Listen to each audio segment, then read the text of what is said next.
नमस्कार विद्यार्थ्यांनो, मी शशिकांत जाधव माझ्या यूट्यूब चॅनलवरती आपल्या सर्वांचं सहर्ष स्वागत करत आहे.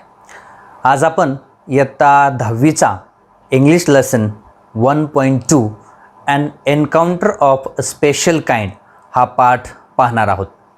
इथं माझ्यापुढे कम्प्युटरची स्क्रीन असणार आहे. बघूया lesson 1.2 and encounter of a special kind. याचा अर्थ असा की एका विशिष्ट घटनेशी झालेला सामना. या ठिकाणी बघूया आपण आता. My father was a medical professional working for a private company in Raniganj in West Bengal.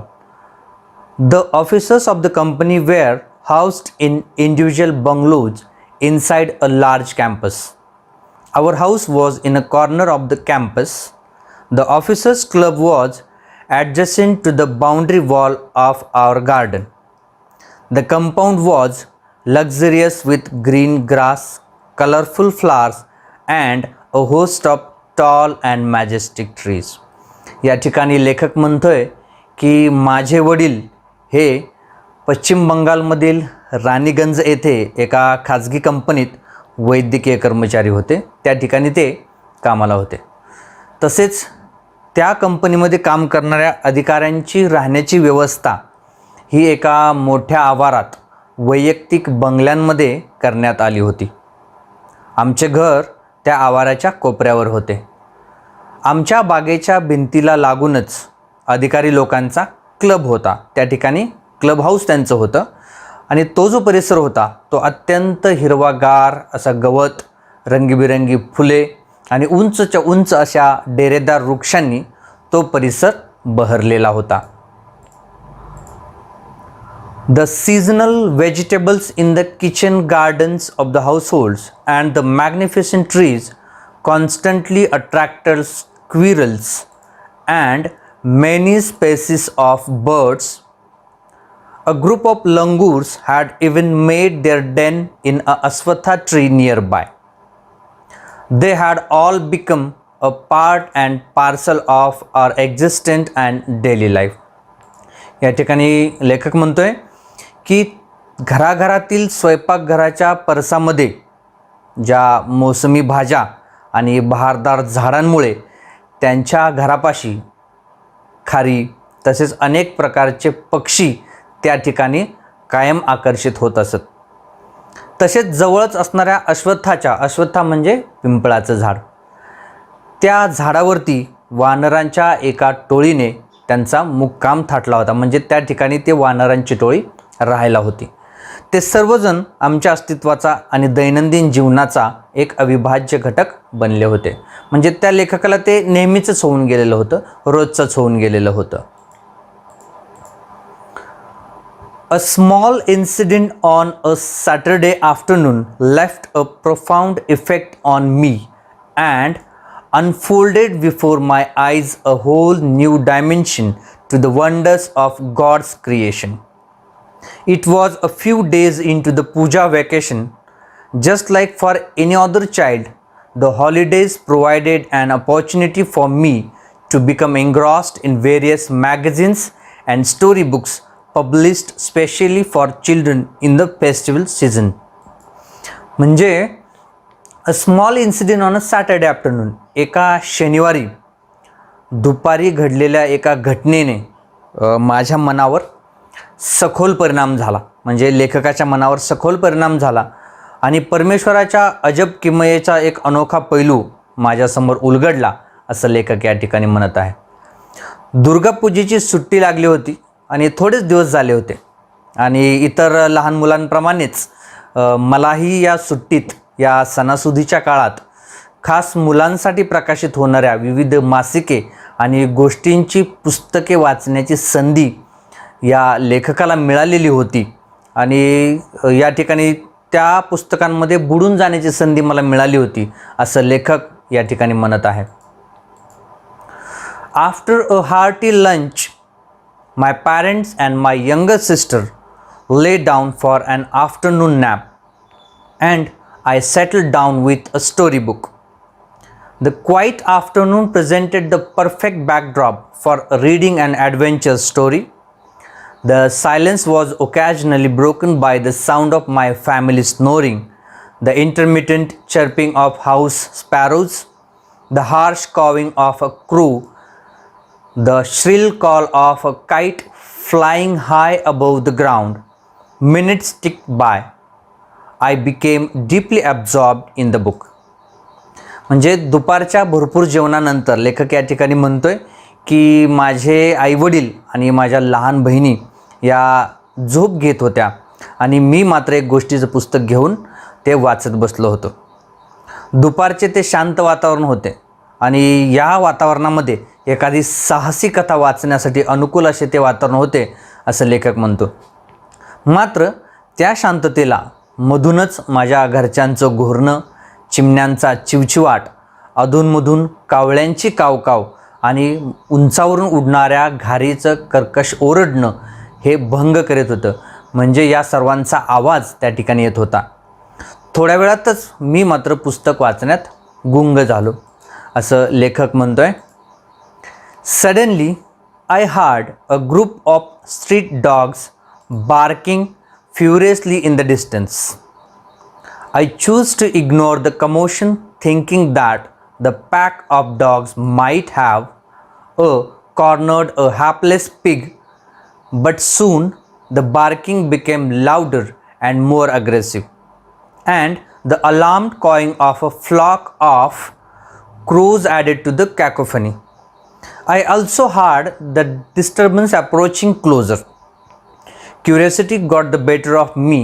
Leaving the book aside, I rushed to the veranda to see what was going on. म्हणजे तेवढ्यात काय झालं की मला रस्त्यावरती कुत्र्यांच्या भुंकण्याचा आवाज आला काही अंतरावरती आणि तो आवाज बेसूर असा भुंकण्याचा आवाज होता. लेखकाला असं वाटलं की एखादं बिचारे डुक्कर त्या कुत्र्यांच्या तावडीत सापडलेलं असावं असं वाटून प्रथम मी त्याकडे दुर्लक्ष केलं. मात्र काही वेळातच त्या कुत्र्यांचा आवाज अधिक जोरात येऊ लागला.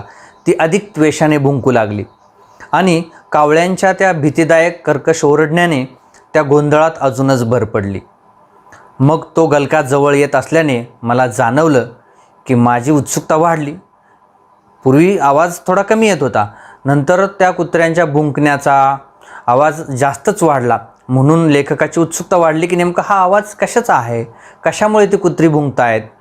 म्हणून पुस्तक बाजूला ठेवून काय चाललं हे पाहण्यासाठी मी त्या वरांड्याकडे धावलो. I glanced towards the roof of the clubhouse and saw something horrible.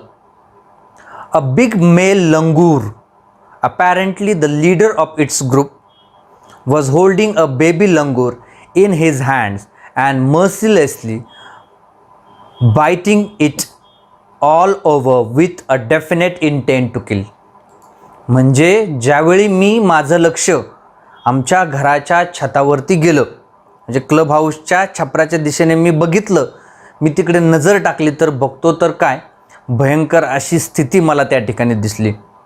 एक धष्टपुष्ट मोठं वानर, बहुतेक त्या वानरांच्या टोळीचा तो म्होरक्या असावा, एका वानराच्या लहान पिल्लाला पकडून त्याला जिवे मारण्याच्या इराद्याने त्याच्या शरीरावर निर्दयीपणे तो लचके तोडत होता. त्याचा चावा तो घेत होता, त्या अगदी लहानशा पिल्लाचा. हे दृश्य पाहून लेखकाला खरंच तो बेदरून गेला. The helpless mother of the baby and other lesser members of the langur group were scattered on the roofs of the buildings nearby watching the baby being killed. I recalled the terrible custom in the animal clan according to the which a dominant male usually does not allow another male baby or adult to survive within its group.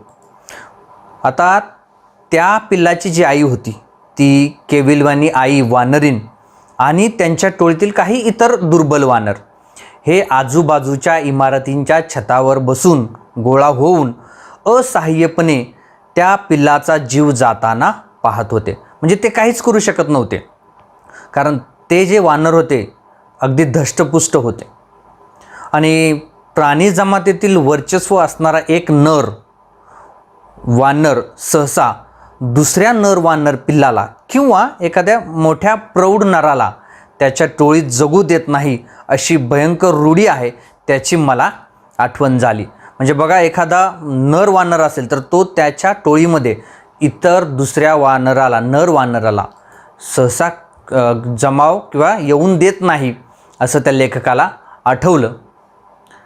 Without losing any time I gathered a stout stick in one hand and hurled a piece of stone at the marauding langur. The langur was so infuriated that it hardly took any notice of assault. But then I started throwing more stones. The dogs on their part issued their pitch of cry. म्हणजे कुठलाही वेळ न दवडता, एकही क्षण न घालवता मी काय केलं, माझ्या हातामध्ये एक जाड काठी घेतली आणि त्वेषाने त्या भक्ष्याच्या मागे लागलेल्या वानराच्या दिशेने मी एक दगड भिरकावला, म्हणजे दगड मारला. पण तो वानर इतका आक्रमक आणि हिंसक झाला होता की माझ्या त्या मारण्याने तो जराही विचलित झाला नाही. Known quartus forced the langur to drop the baby from the sloping roof over the veranda. The baby was listless and appeared to be dead. As its body started to slide down, the excitement of the pack of dogs grew manifold at the prospect of a good kill and meal. Keeping the dogs at bay with the stick, I managed to catch hold of the baby langur's tail just as it tipped over the edge of the tiled roof. The baby appeared inert and lifeless. It was indeed a male baby. The changed circumstances, म्हणजे या अचानक बदललेल्या परिस्थितीमुळे काय झालं, अज्ञात ठिकाणाहून अनपेक्षित हल्ला झाला. म्हणजे दुसरीकडून पण कोणीतरी त्या वानराकडे हल्ला करत होतं. त्यामुळे त्या वानराला काय झालं, व्हरांड्याच्या उतरत्या छपरावरती त्या पिल्लाला टाकून जाण्याशिवाय आता पर्याय नव्हता, कारण ते वानर आता घाबरलेलं होतं. ते पिल्लू अगदी शक्तिहीन आणि अर्धमेले झालेले होते. लिस्टलेस म्हणजे शक्तिहीन, आणि त्याचे शरीर हे उतरत्या छपरावरून खाली घसरायला लागलेलं पाहून आता त्या वानराने त्या पिल्लाला तसंच छपरावरती सोडून दिलं आणि त्याचं शरीर हे त्या उतरत्या छपरावरून खाली घसरायला लागलेलं पाहून आयती शिकार मिळणार या आशेने त्या कुत्र्यांचा घोळका अजूनच जवळ येत होता. हातातल्या काठीने मी त्या कुत्र्यांना दूर ठेवत, म्हणजे त्यांना बाजूला सारत, मी त्या छपरावरून खाली पडणाऱ्या पिल्लाची शेपटी पकडली. म्हणजे अगदी शेपटीच फक्त माझ्या हातात आली आणि ते पिल्लू अचल, शांत आणि निष्प्राण झाल्यासारखे वाटत होते आणि ते खरोखरच एक नर पिल्लू होते. या ठिकाणी आपण पार्ट 1 पाहिलेला आहे. Watch part 2 in next video. म्हणजे याचा पुढचा जो भाग आहे तो आपण पुढच्या व्हिडिओमध्ये पाहणार आहोत. तत्पूर्वी